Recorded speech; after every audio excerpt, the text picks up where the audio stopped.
Hello, আসসালামু আলাইকুম প্রিয় ভিউয়ার্স। আমার ইউটিউব চ্যানেলে আপনাদেরকে স্বাগতম। আজকে আমি আপনাদেরকে যা শিখাতে যাচ্ছি সেটা হলো অ্যাঙ্গেল স্টপ কক। আপনার এই অ্যাঙ্গেল স্টপ ককগুলা কোথায়, কোথায় ব্যবহার করা হয়? আপনার বাথরুমের লো ডাউন, বাথরুমের পুশ শাওয়ার, হ্যান্ড শাওয়ার, তারপর বেসিনের যে কানেকশন থাকে, বেসিন স্টপ কক এগুলাতে ব্যবহার করা হয়। তো ভিউয়ার্স, এই অ্যাঙ্গেল স্টপগুলা কিভাবে ফিটিং করতে হয় নতুন অবস্থায় কিংবা চেঞ্জ করার পদ্ধতি কি? তো ভিউয়ার্স, টাইলসের ভিতরে অনেকটু গ্যাপ থাকে, এর জন্য সিপি বুশ কিংবা নরমাল জিআই বুশ ব্যবহার করা হয়। তো মেজারমেন্ট অনুসারে আপনি সিপি বুশও ব্যবহার করতে পারেন, পরে আজকে হেল্প করে নরমাল দিও। বুশও ব্যবহার করতে পারেন। তো viewers, normal Bush, CP Bush যেটাই হোক, যেটা থ্রেডের যে অংশটা থাকে সেই অংশটাতে আপনাকে থ্রেড টেপ মুড়িয়ে নিতে হবে এবং ভালোভাবে মুড়িয়ে নিতে হবে যাতে টাইট হয়। আর আপনি তখনই এই কাজটা করতে হ্যাঁ, এটা সম্পূর্ণভাবে লেখা? প্রস্তুত থাকবেন কিংবা পারফেক্ট থাকবেন। আপনি যদি থ্রেড টেপ মুড়াতে পারেন, থ্রেড টেপ লাগাতে পারেন তাহলে আপনি এই কাজটা করতে পারেন। তো ভিউয়ার্স, খেয়াল করুন আমি আসলে কাজগুলা কিভাবে করতেছি এবং কেমনে করতেছি। তো ভিউয়ার্স, নতুন একটা অ্যাঙ্গেল স্টপ কক নেন এবং এটাতে যে বাটি আছে, বাটির একটা উল্টা হ্যাঁ। পাওয়া আছে।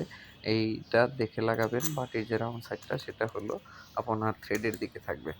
তো ভিউয়ার্স, এভাবে আপনি অ্যাঙ্গেল স্টপ কক চেঞ্জ করতে পারবেন এবং খুব সহজে লাগাতে পারবেন। তো এটা কাজ করার সময় অবশ্যই পানির লাইন বন্ধ করে নিবেন। তা না হলে আপনার যদি ওভারহেড টাঙ্কিটা অনেক হাইট থাকে তাহলে পানির ফ্লো অনেক বেশি থাকবে। সেই অবস্থায় আপনি এটা চেঞ্জ করতে পারবেন না।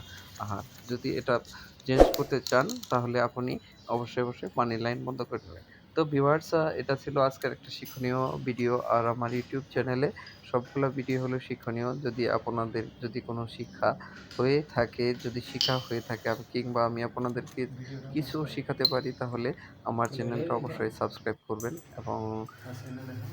ভিডিওটা শেয়ার এটা করবেন কোন আপনার কোন ফ্রেন্ডস অ্যান্ড দিকে করতে ফ্যামিলির হবে? সাথে যাতে আমি একটু সাপোর্ট পাই। কতটুকু? আসলে অ্যাকচুয়ালি সিপি আমরা বুশ আসলে ভিডিও করে থাকি, ইউটিউবার, ব্লগার যারা আছি ভিডিও করে থাকি। আসলে এই মানুষের সিপি দৈনন্দিন বুশটাকে কলের জীবনের দিকে দিতে কিছু হবে। টুকিটাকি কাজ যেই সময় টেকনিশিয়ান না পাওয়া গেলে আপনারা যাতে করতে পারেন এর জন্যই আমরা এগুলা করে থাকি। আর এর জন্য আমরা আপনাদের কাছ থেকে সামান্য একটু সাপোর্ট চাই। সাপোর্টটা হলো আমরা বারবার বলে থাকি, প্লিজ সাবস্ক্রাইব করুন আমার ইউটিউব চ্যানেলটি এবং লাইক করেন, কমেন্টস করেন। এগুলো আসলে বলে থাকি। আসলে প্রত্যেকটা বিষয়ই হলো যে আপনার যদি ভিডিওটা যদি কাজে যদি না লাগে তাহলে আপনি লাইক, কমেন্ট, শেয়ার কেন করবেন? এর জন্য অনেকেই আপনার এ ধরনের লাইক, কমেন্ট, শেয়ার শুনলে বিব্রত বোধ করে। আমার কথা হলো যদি আপনার ভিডিওটা ভালো লেগে থাকে তাহলে লাইক, কমেন্টস অবশ্যই করবেন। সেটা হলো আপনার মন থেকে। আমি বারবার বলেও সেটাকে আপনাকে দিয়ে করাতে পারব না। তো ভিউয়ার্স, যেটা সম্ভব নয় আসলে ভিডিওটা যদি আপনার কোনো কাজে না আসে তাহলে এটা আপনি কখনোই সাবস্ক্রাইব কিংবা আ আপনি কোনো কিছুই করবেন না। তো ভিউয়ার্স, এটাকে লাগানোর যে নিয়মটা আমি আপনাদেরকে দেখালাম। তারপর এখানে যে কানেকশন পাইপ থাকে, কানেকশন সিলগুলো পাইপের জন্য কোনো পজ থ্রেড করো। টেপ কোনো কিছু লাগবে না। এটা একটা সিল আছে। সিলটা আপনি তাই না? টিউবের মাথায় একটা গার্ড পয়েন্ট আছে এখানে ঢুকিয়ে দিয়ে তারপর সোজা লেভেল করে বসিয়ে আস্তে করে প্লাস্টিকের যে কপলিং আছে এটাকে হাতে টাইট দিয়ে দিলেই লিক হওয়ার সম্ভাবনা নেই। তো ভিউয়ার্স, এই ছিল আজকে আমার ভিডিও। তো আমি আপনাদের কাছ থেকে যে রিকোয়েস্ট করে থাকবো ভিডিওটা যদি ভালো লেগে থাকে তাহলে লাইক, কমেন্টস করুন, শেয়ার করুন এবং প্লিজ সাবস্ক্রাইব করুন আমার ইউটিউব চ্যানেলটি। আর আপনার যদি এই স্যানিটারি প্লাম্বিং সেক্টরে কোনো কিছু জানার থাকে অবশ্যই কমেন্টস করুন। প্রয়োজনে মেইল করুন। বেশি জরুরি প্রয়োজনে আপনি আমাকে কল করতে পারেন কিংবা ফেসবুকে নক করতে পারেন। সমস্ত লিঙ্ক এখানে ডেসক্রিপশন বক্সে দেওয়া আছে।